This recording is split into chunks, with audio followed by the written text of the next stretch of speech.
ano yung kumakanta.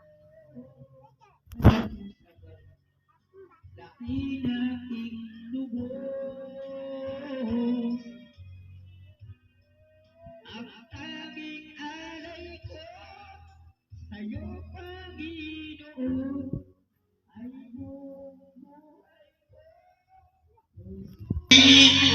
ang tanging alay ko, nawa ay gamitin.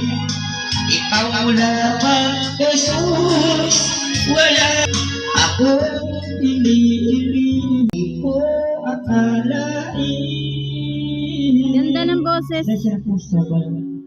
Ako ay iyong bigyan pansin.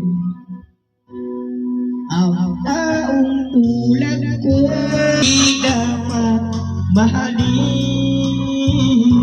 Sa mapapalang nga po sa ang tanging alay ko sa'yo, Panginoon, ay buong buhay ko, puso at kaluluwa. Bumalik na naman siya.